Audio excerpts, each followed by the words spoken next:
ये विशेष कृपा है। भगवान के चरित्र सुनना, भगवान पर श्रद्धा रखना, ये तो कृपा पात्र का जीवन है।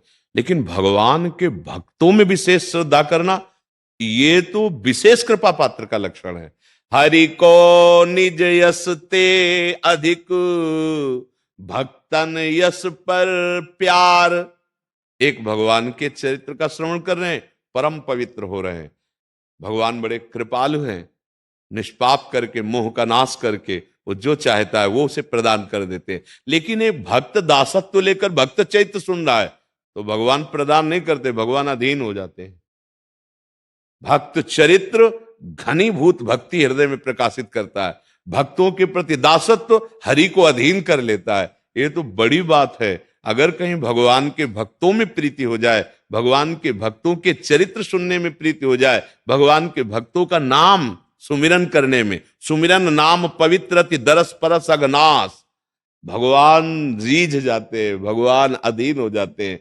आज तक किसी तपस्वी ने भगवान को सेवक बनाया हो ऐसा कहीं हमने प्रमाण नहीं पाया। आज तक किसी ज्ञानी ने भगवान को अधीन कर लिया हो ऐसा हमने नहीं पाया। त्रिलोचन जी के यहाँ नौकर बनकर सरकार गए थे।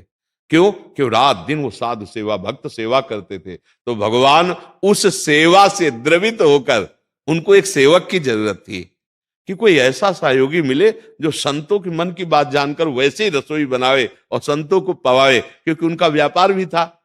तो भगवान स्वयं 16 वर्ष की अवस्था है, फटे पुराने कपड़े और दरवाजे के पास कहा, मैं बहुत प्रवीण सेवक हूं, मुझे कोई नौकरी में रख ले।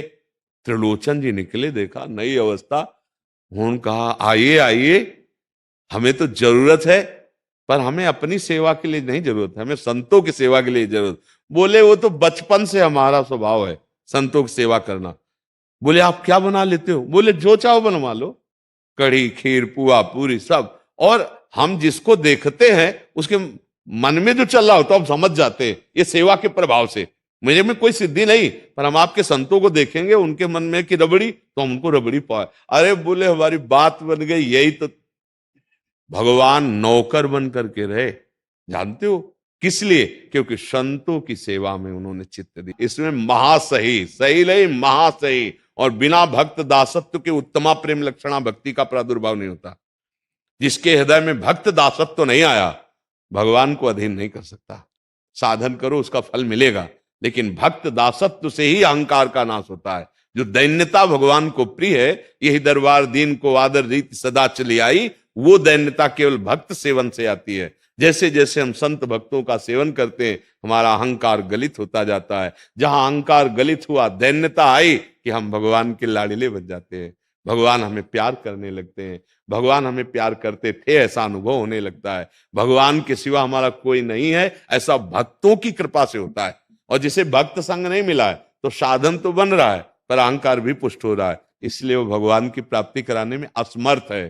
तभी हमारे वैष्णव सिद्धांत में दास दासोहम सिद्धांत है कि अगर हम भगवान के प्रिय दासों की दासता स्वीकार कर लें तो आराध्य देव को अधीन करना कोई दुर्लभ बात नहीं है। एक है साधन कर रहा हरि का, और एक है हरिदासों की सेवा कर रहा है, तो पहले हरि उससे मिलेंगे आकर के, हरि उसके अधीन हो जाएंगे, उसका फल मिलेगा। और उसका फल क्या होगा? हरि स्वयं अधीन हो जाएंगे। जहां कहीं भी भक्त चरणारविंद की दास्ता वाले पाए गए, वहां हरि को अधीन पाया गया, वहां हरि को अधीन देखा गया। हाँ, इसलिए ये तो बहुत मंगलमय बात है। खूब भक्त चरित्र सुनो और जितना बन सके भक्तों का चिंतन करो, उस लीला चरित्रों का, तो हृदय में बहुत जल्दी भगवान से प्रेम हो जाएगा। भगवान के चरित्र पढ़ने से ऐश्वर्य भगवान का समझ में आता है, लेकिन भक्त चरित्र पढ़ने से भगवान का प्रेम समझ में आता है। जैसे माधवदास जी की मल भरी लंगोटी सरकार धो रहे हैं, तो हृदय ऐसा हो जाता है कि अरे, भगवान किसी पार्षद को कह सकते थे, अनंत शक्ति संपन्न भगवान स्वयं जगन्नाथ जी उनकी मल भरी लंगोटी धो रहे। मेरे कितने कृपालु भगवान।